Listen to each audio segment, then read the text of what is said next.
చాలా మంది విలేకరులు కింద నుంచి ఇండికేట్ చేస్తున్న ఆకలి అవుతుంది అది ముగించేసేవని చెప్పి సరే విల్ గివ్ ఇట్ అగైన్ అంటే will give break and take it. విలేకర్ మిత్రులకి నేను ఒక 2-3 మినిట్స్లో బేసికలీ సమరైజ్ చేస్తాను. ఆ తర్వాత మనం బ్యారేజ్ విజిట్ కూడా చాలా ఇంపార్టెంట్. ఈఎన్సీ గారు ఆ మీడియా కూడా ఆ బ్యారేజ్ విజిట్కి పర్మిట్ చేయండి. ఎక్కడి వరకు అయితే సేఫ్టీ లిమిట్స్ ఉండో అక్కడ వరకు పర్మిట్ చేయండి. వాళ్ళు కూడా విజువల్స్ తీసుకోవాలి. ఆయన సరే 2-3 విషయాలు. ఒకటి, ఈ Medigadda barrage, Annaram barrage, Sundilla barrage ఏ విధంగానైతే మొత్తం కాళేశ్వరం ప్రాజెక్టులో మేము గత 4-5 ఏళ్ల నుంచి ప్రతిపక్షం నుంచి మేము చెప్తున్న విషయాలు నిజమైనవి. అంటే lack of design, lack of quality, lack of construction, lot of అది ఏ విధంగా ఎన్ని కారణాలు కలిసి వచ్చినాయి కానీ చివరిగా ఇన్ని లక్షల కోట్ల అప్పులు తీసుకొచ్చి ఇంకా 10,000 కోట్ల బిల్లులు పెండింగ్ ఉండి అసలు అది కట్టిన కారణం ఇప్పుడు పూర్తిగా ఫెయిల్ అయినట్టే. అంటే నేను ముందు చెప్పినట్టుగా మేడిగడ్డ, అన్నారం, సుందిల్లా బ్యారేజీలు 3 కూడా వాటర్ స్టోరేజ్ చేసుకుని ఎంతో కొంత కనీసం స్టెబిలైజేషన్ ఆయకట్టుకి ఇవ్వలేకుంటే మొత్తం ప్రాజెక్ట్ మీద పెట్టిన అమౌంట్ అది ప్రస్తుతానికి ఐడిల్ గా ఉన్నట్టే, ఆ ఇంట్రెస్ట్ బర్డెన్ మన అందరి మీద పడుతున్నట్టే. నేను రెండో విషయము, నేషనల్ ప్రాజెక్ట్ విషయంలో గతంలో ఈ ప్రభుత్వాన్ని అడిగినప్పుడు మేము నేషనల్ ప్రాజెక్ట్కి అప్లై చేసినాము అని చెప్పినారు. అయితే నేను పార్లమెంట్లో ఉన్నప్పుడు ఒక ప్రశ్నకి కేంద్ర ప్రభుత్వం ఇచ్చిన జవాబు కూడా మీకు చెప్తాను. కాళేశ్వరం ప్రాజెక్టు నేషనల్ ప్రాజెక్ట్ విషయం 11 July 2019 as reported by the reply of the Minister for Water Resources, River Development and Ganga Rejuvenation on 11th July 2019. As reported by Central Water Commission, Chief Minister of Telangana, via letter dated 11th February 2016, requested that Kaleshwaram project be accorded status of national project. However, no formal request in prescribed pro forma has been received from the state government of Telangana for consideration of the HYPOD steering committee of central government constituted for implementation of national projects. ఈ విషయం చెప్తున్నానంటే అక్కడున్న BJP, ఇక్కడున్న ప్రభుత్వం వాళ్ళు Kaleshwaram national project తీసుకొచ్చే దాంట్లో నిర్లక్ష్యం వహించారు. మా ప్రభుత్వం అధికారంలోకి రాగానే ప్రధానమంత్రిని నేరుగా ముఖ్యమంత్రి, ఉప ముఖ్యమంత్రి పోయి పాలమూరు రంగారెడ్డికి నేషనల్ ప్రాజెక్ట్ స్టేటస్ అడగడం జరిగింది. అదేవిధంగా మరి మా పార్టీ మేనిఫెస్టోలో ఉన్న విషయం మరోమారు మీకు తెలియజేస్తున్నాను. కాళేశ్వరం ప్రాజెక్టు, ప్రత్యేకంగా ఈ మేడిగడ్డ బ్యారేజ్ ఇవన్నిటి మీద జ్యుడిషియల్ ఎంక్వైరీ చేయబోతున్నాము. అది ముఖ్యమంత్రి గారి శాసన మండలిలో కూడా ప్రకటించారు.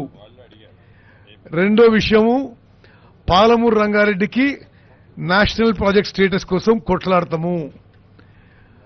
మూడో విషయము, ప్రాణహిత చేవెళ్ల ప్రాజెక్టు ఏదైతే ఈ గవర్నమెంట్ పూర్తిగా అబాండన్ చేసిందో, ఏ ప్రాజెక్ట్ అయితే కాస్ట్ బెనిఫిట్ రేషియో బెటర్ గా ఉందో ఆ ప్రాజెక్ట్ ని చేపట్టబోతున్నాము. మరి చివరిగా ఒక విషయము, బ్యారేజ్ విషయం. ఇంకా నేను ఎక్కువ పోకుండా ఎక్కడ తప్పనిసరిగా లోపం జరిగింది. ఇప్పుడు నేను ఇది అయినాక, నేను ఇరిగేషన్ మంత్రి అయినాక నేను సరే బ్యారేజీలు స్టడీ చేస్తున్నా.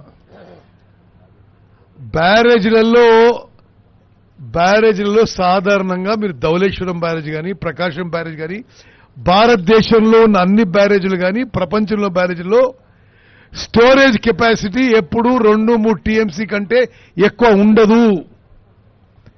మరి గతంలో ఎవరు ఇరిగేషన్ మంత్రులు మీకు తెలుసు. ఆయన్నే డిజైన్, ఆయన్నే కన్స్ట్రక్షన్, ఆయన్నే ఎంత నీళ్లు పెట్టాలి, ఎంత నీళ్లు వదిలిపెట్టాలి అంతనే చెప్పేది కదా. 16 టీఎంసీలకి డ్యామ్లేమో నీళ్ల స్టోరేజ్కి, బ్యారేజ్లేమో to regulate and divert water flow. Barrage కట్టి 16 టీఎంసీ దాంట్లో వాటర్ స్టోరేజ్ చేసే వరకు రిపీటెడ్గా అది మొత్తం కాన్సెప్టు, డిజైను, కన్స్ట్రక్షన్ అన్నీ ఫెయిల్ అయిపోయి ఈరోజు మొత్తం కూడా తెలంగాణ ప్రజల మీద ఎవరు ఊహించని భారం పడుతున్నది. అంటే ఇన్ని లక్షల కోట్ల ఖర్చు వృధా అయ్యే ప్రమాదం ఉన్నది. ఈ విషయాన్ని కూడా యావత్ తెలంగాణ ప్రజలకు తెలియజేస్తూ ఈ విషయంలో మరి ఏ విధంగా ముందుకు పోవాలనో ఇప్పుడు ఈ రోజు మన దృష్టికి వచ్చిన విషయాలు, అదేవిధంగా నిపుణుల అభిప్రాయం తీసుకొని జ్యుడిషియల్ ఎంక్వైరీ చేస్తూ అదేవిధంగా మేము మా ప్రభుత్వం ముందుకు పోతుందని చెప్పి మీ అందరికీ మనవి చేస్తూ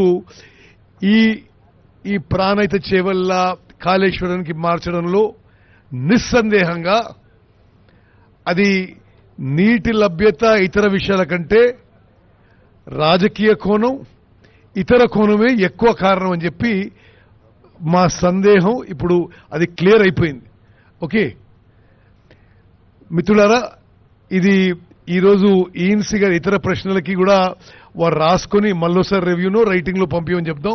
ఎందుకంటే ఇప్పుడు మనం లంచ్ బ్రేక్ తీసుకొని 15 మినిట్స్లో మేడిగడ్డ బ్యారేజ్ బయలుదేరదాం. ఆడికి పోయి మళ్ళీ వచ్చి హెలికాప్టర్లో అన్నారం బ్యారేజ్ పోయి అది చూసి హైదరాబాద్ పోవాల్సింది. కాబట్టి మేము ఇప్పుడు అంటే ఎక్కువ సమయం ఇంకా ఉండలేకపోతున్నాం. ఎల్ఎన్టీ వాళ్ళు వచ్చారు, నవయోగ వాళ్ళు వచ్చారు, ఆఫ్ఘాన్ వాళ్ళు వచ్చారు. వాళ్ళకు కూడా వాళ్ళు మాట్లాడే సమయం ఇవ్వలేకపోతున్నాం. మీరేమైనా మాట్లాడుతూ ఉంటే ఒకటి రెండు ముఖ్యమైన ఇష్యూస్ చెప్పండి, దెన్ విల్ క్లోజ్ ఇష్యూ. చెప్పండి. ఇది ఎస్, ఎందుకు తప్పనిసరి సాధ్యమయ్యే పని, తప్పనిసరి సాధ్యమయ్యే పని తప్పనిసరిగా ఇమీడియట్గా ఆదేశిస్తాం.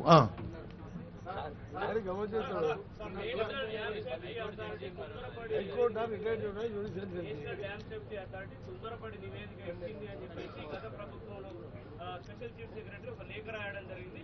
వాళ్ళకి కంప్లీట్ గా సమయం ఇవ్వకుండానే ఒక 20 ప్రశ్నలు అడిగితే 17కి సమాధానం చెప్తే వాటిని కూడా పరిగణలోకి తీసుకోలేదని చెప్పేసి కూడా ఆయన లేఖలో పేర్కొనడం జరిగింది. ఇవన్నీ తొందరపాటు చర్యగా ఆయన అభివర్ణిస్తూ కేంద్ర ప్రభుత్వం అంటే నేషనల్ డ్యామ్ సేఫ్టీ అథారిటీ తొందరపాటుగా నివేదిస్తున్నారు. దీనిపైన ఇది ఎలక్షన్ల ముందు అప్పుడున్న ఈ అధికారులు ఎవరైతే ఆ స్టాండ్ తీసుకున్నారో అప్పుడున్న అధికార పార్టీ సహాయం చేయడానికి చేశారు. మేమైతే నేషనల్ డ్యామ్ సేఫ్టీ అథారిటీ ఇచ్చిన రిపోర్టు అది ఇంపార్షియల్ గా కరెక్ట్ అని చెప్పి నేను భావిస్తున్నా.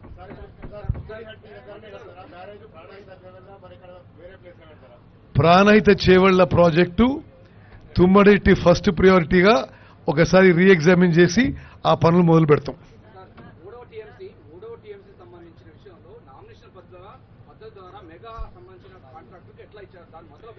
సరే ఇప్పుడు ఎనివే ఆ విషయాన్ని పరిశీలిస్తూ ఎగ్జామిన్ చేస్తాం, ఎంక్వైరీ చేసి తదుపరి యాక్షన్ తీసుకుంటాం.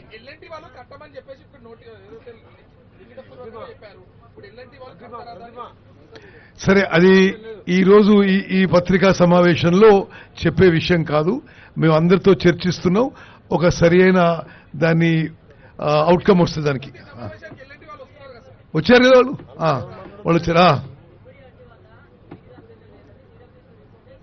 ఇక్కడ